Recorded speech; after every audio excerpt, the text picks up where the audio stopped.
Thank you. Thank you. That was Kevin Bieksa. I recognize the voice. You remember him? Geez, thanks, fellas. Really appreciate it.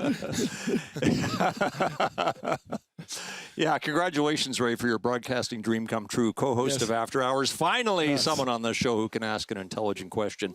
And our guest is Tyler Myers, tonight celebrated for his 1,000th career game. You received the Silver Stick. Welcome to the show. Thank you very much. In a game where some careers can last a season or two, you play 16 to get to 1,000 games, and that puts you in very exclusive company. In fact, tonight was 1,002 for you. 1,000 actually came a week ago tonight in Philadelphia. So you had some time to think about the ceremony upon your return to Rogers Arena tonight. Ray. So you've got this time to think, and now you know there's going to be this celebration of your game. You're not a guy that seeks out attention, yet all the attention is on you. What was that week like, and what was tonight like? It was emotional. It's been an unbelievable week. I talked to the guys after the game tonight, and I was doing pretty well for the game in Philly until my little man read the lineup. That threw me for a loop going out for that game. But seeing them tonight on the ice, I think I was a lot more emotional tonight. It was very special. It was I love the fact that I was able to do it as a Canuck. It was a great night to cap it off with a win too. We're going to see Tristan announcing the lineup in Philadelphia in a little bit on this show. But first, I did notice you had the A on tonight. So did JT Miller offer it to you? Or did you take it? I didn't take it. In a way, I just showed up for the game and it was already switched. But it was it was an unbelievable gesture by him and the guys. They were telling me that they were talking about it before. So it was completely unnecessary, but it was very appreciated. It was a nice touch. But, Ray found a great picture online tonight. I really did. It was some teammates of yours and some buddies of yours, and That's awesome. Talk about the five That's of them, awesome. and it's Blake Wheeler and Andrew Ladd, Brandon McMillan and Brandon Sutter, and Tyler Ennis has got the only shirt that doesn't match the rest of them. All former teammates, by the way. Yeah, those guys are great. So happy that they were able to be here and share it with us, with friends and family.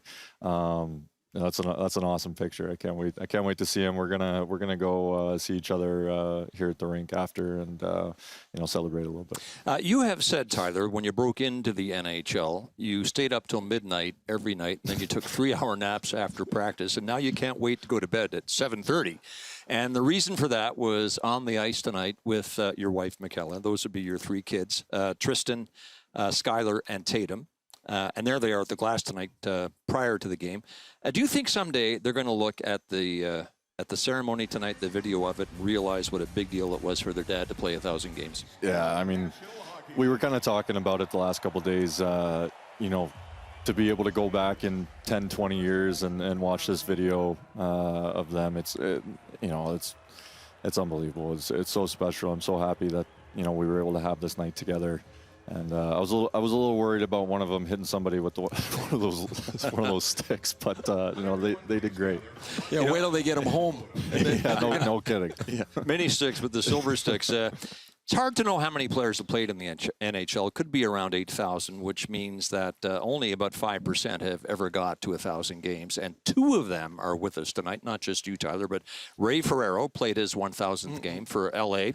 On February 25th, 28th, actually, 1999, as an undersized player who was never supposed to get there. Where is your silver stick?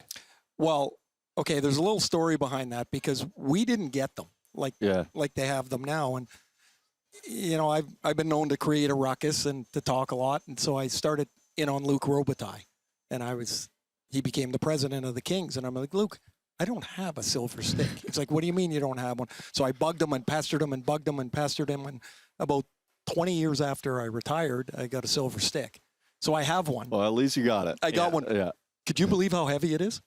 Very heavy. Nobody was grabbing it when the ceremony was done, so I didn't know what to do with it. So fortunately, Tyler, you did not have to beg for yours. That wasn't the end of it for Ray. He went on to play 258 more games. I'm guessing you feel you have that many or more in you. Oh yeah, I still feel very motivated. I feel good physically, so still chasing that ultimate goal. As long as I feel good physically, I can't really see any time soon that I'm gonna want to hang him up. So excited to keep her going. You are right to feel that way, and it has a lot to do with the conditioning of NHL players. They're among the best conditioned athletes in the world. They got to be if they're going to last over an 82-game schedule. Training these days is very specific, it seems, as this video of you working out in Kelowna in the off season would suggest. What exactly are you doing here?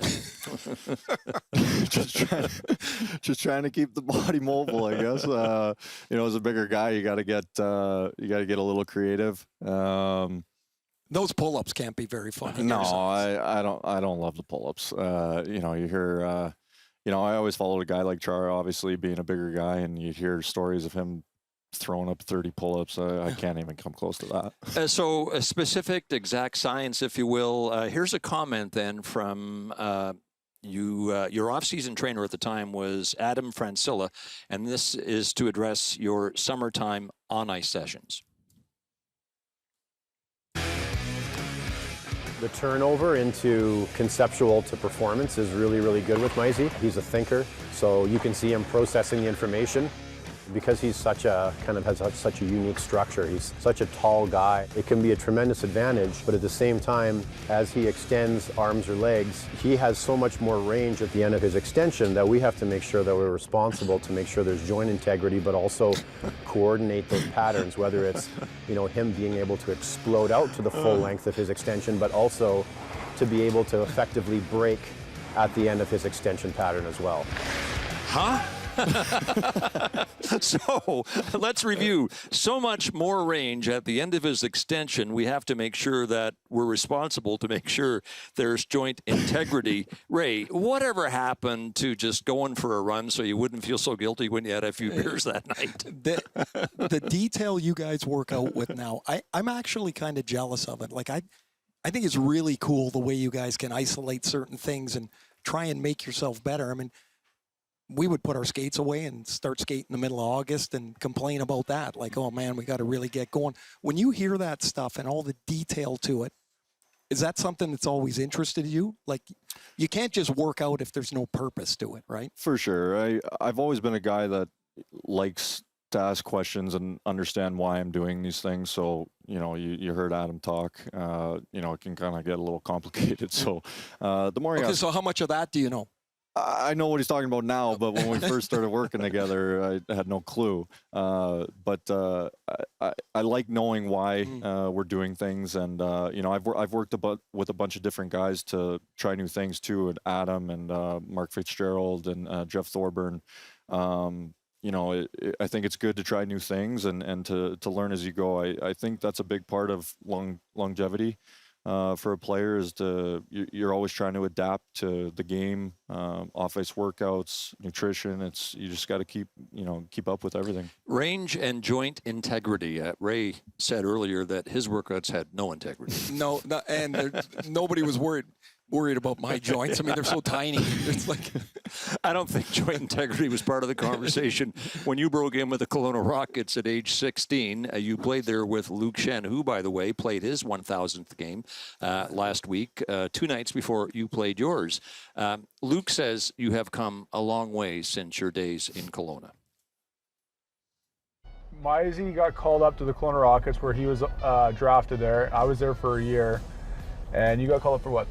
The last couple months in the season, and they needed him a place to live. And we had an open room at my billet's house, and Mizey took up that bed. Ingy and Barry. Shout out to Ingy and Barry Davidson. Yeah. I was definitely more shy back then. Mizey came. Locked myself in the room quite often. Yeah, you came and lived with me, and I could not get you out of the room. Movie night with the boys, or we'd go out for some chicken wings and stuff like that, and you were dialed into. I loved my Shutsy time. Yeah, math textbook too. Right? You were big into the. Yeah, my dad had me in the books. But that's where we first met each other. That's, by the way, from Canucks in Cars, a feature that runs on Canuck TV. Luke was your teammate here for a season and a half. What do you think about the two of you playing 1,000 games in the same season? Yeah, I mean, really came full circle. It was awesome. We were only 2 days apart, starting together with the Rockets, 16 and 17 years old, or maybe I think he was 16 as well, actually. But it was awesome. We've always kept in touch along the way, and I was keeping tabs on his ceremony game, and he scored that night, right? That was the night he scored. Yeah, Mm-hmm. So that was awesome for him. Nashville. Yeah, and super happy for him. He's got a great family. Well, you had the magical assist on Besser's goal in your 1,000th game, too. 1,000 games takes us to the T-shirts manufactured for the occasion. Boys have been talking. We'll leave it to you to explain who was the driving force behind these shirts and what they meant. There's an inside joke with the equipment guys. It was something very simple. It was like, I think the guys, one of my earlier years with Vancouver, wanted like one of their parts of their equipment in the other room when they showed up for the rink. So I was just the guy that told them. So I think I started it with the boys were talking. Yeah, well, and then it became commonplace, right? Yeah, they just ran with it. Now, Patty O'Neill and Brian Hamilton told me this morning that you're famous for going into the training, the equipment room, and saying, the boys have been talking and we need.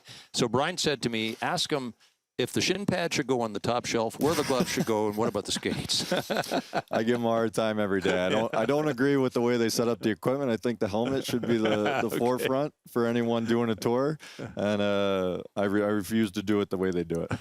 Okay, so you know what they used to put our helmets up on top with the gloves at the top of the stall. Well, every so often, usually once a year, somebody would get up on my helmet and tack it to the top. Right? So because I couldn't reach it. And so I'd always flip it off with my hand. And no problem for you. The thing would just spin around like this, and I'd be like, again, and I'd have to get up on the bench. So I'm with you. The helmet should be down lower. Ray, the value, though, of a teammate who can speak for his team. There is a way. You must have a way that you can take what the room is thinking and communicate it. Because a lot of guys can't do that. So are you have you become are you the spokesman? Is JT the spokesman? I wouldn't say a spokesman. It's funny that you say that, because one of the medical guys always tells me I have a unique way of not insulting, but telling somebody something's wrong, but making them feel okay about it. Oh, that's a skill. You got to get into broadcasting. This is a skill, I'm telling you. But in short, the boys have been talking means that you can speak for your teammates, which to head coach Rick Tocchet is not a surprise. I think for me, from ice, he's a voice of reason. I find him, if things get a little crazy in the room, he's a guy that when he does speak, it calms people down, because I think he has a big voice. And I think it's just the way he works. Like I said, when you watch him practice and give it, he's going to make a mistake, but he's the first guy to admit it and the first guy to go, how do I get better at it? That's why I have a lot of respect for him. I guess we could have cut that clip off before he talked about mistakes. Ray grew up in Trail, watching his father play for the senior hockey team, the Smoke Eaters, and I'm guessing you had a hockey stick in your hands, age 1, 2 at the latest? I was at it early, but nobody played. So my dad didn't play, but I never had anyone in our family that played. I just started. I don't even know why I would start, but I guess because every other kid did. But I was little, and my gear was easy to get because it was little, right? So that was comfortable. When you started, why? Well, that leads us to you spending the first 10 years of your life in the Deep South. Why did you get to hockey? Yeah. What led to the fascination with the game? My dad played growing up. He got me into it. He played at he went to a couple places in junior. I think in Ottawa. Played junior in Ottawa, but he played at Lehigh University, and then living down in Texas, he brought me to a Houston Aeros game, and I fell in love with the game right away. The Arrows then, I think, were an unaffiliated IHL team. They were it was the IHL. Yeah. And fell in love right away, and we were buying equipment the next morning in the local rinks pro shop. So it was it was love at first sight. Well, here's some pictorial evidence of you, I think, on skates in Texas.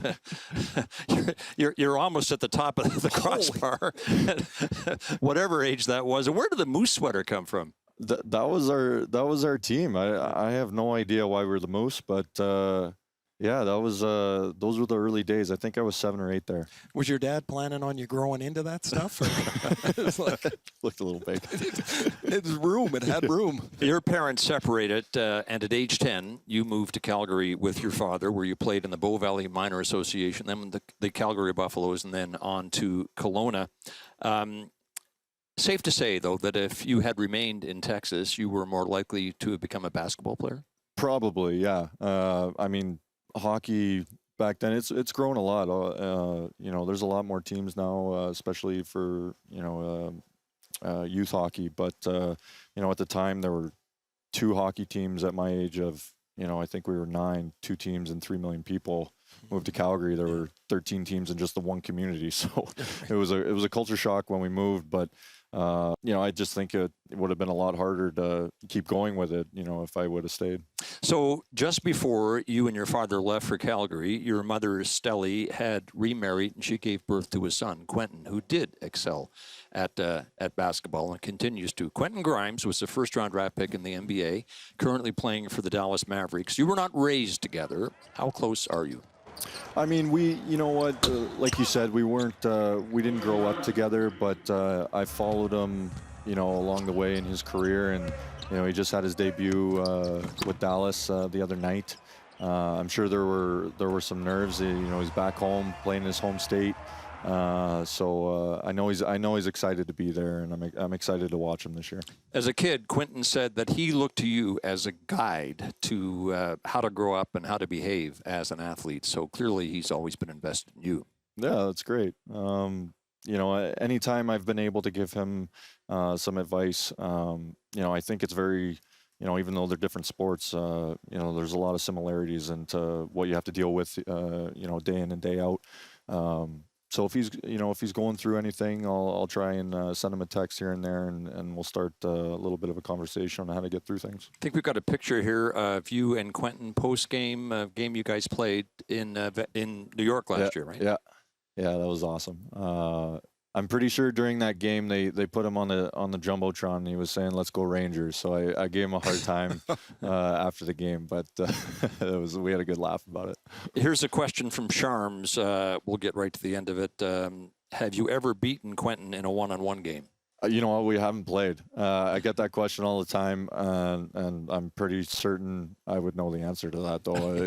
I wouldn't stand a chance. Okay, back to your kids. As I mentioned earlier, we saw Tristan, Skylar, Tatum, yours and Michaela's 3 kids on the ice tonight. The story of Tristan's birth 5 weeks early with a lot of complications has been well reported.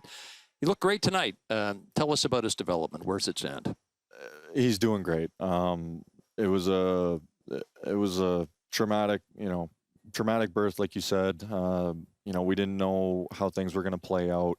And, to see what he's, where he's come and what he's doing these days is, it made nights like tonight that much more special. And, when they played the video of him reading the lineup in Philly, it was, it was tough to step out on the ice after that. And we had other guys in the room crying. So, it's pretty special to see him come, this far. And, they, all 3 of them are turning into best friends. So it's great.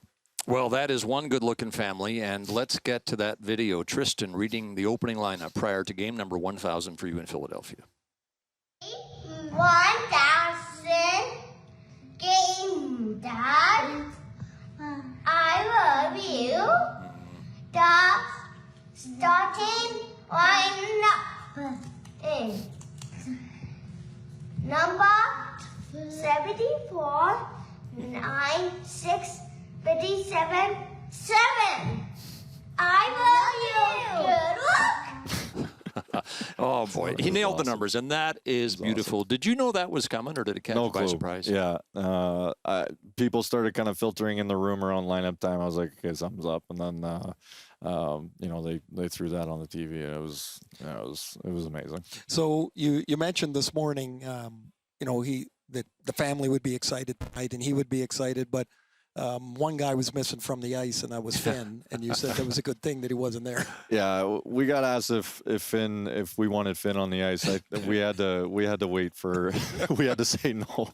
Tristan goes nuts for Finn, so we thought he'd be running all over the ice if he was out there. But Finn's been amazing. He came to visit. I heard he came to visit everyone at their seats tonight. Awesome. Yeah, so he's they're best friends. Tristan is a beautiful boy who has been through a lot, and he's persevered. Do you draw inspiration from him? For sure. His mom and I do every day. We didn't have any clue what it was going to look like from year to year.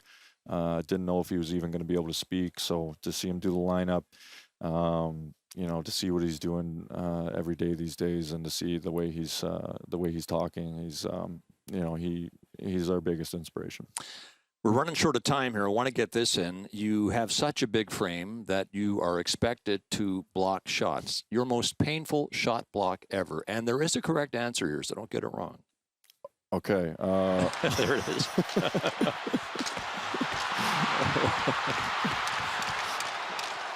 Oh, yeah, good block, Mizey. Good block. That was the end of Game 6, Round 1 versus Nashville last spring. You looked like you were getting ready to celebrate, and then you realized, ooh, I just took a shot to the nether regions. I can't get up. There was a lot of emotions. I was in pain. I was exhausted. We just won the series. It was, it was well worth it. Tyler, every man in the audience felt your pain on that day. Thanks for being with us tonight. Greatly appreciate it. Congratulations on 1,000 games and 1,002 and counting now. Thank you very much. All the best, Tyler. Congrats. Thanks. Appreciate it. 1,002 games and counting, as we say. Tyler Myers was our guest on After Hours tonight. Back to Rogers Arena in Vancouver in a moment.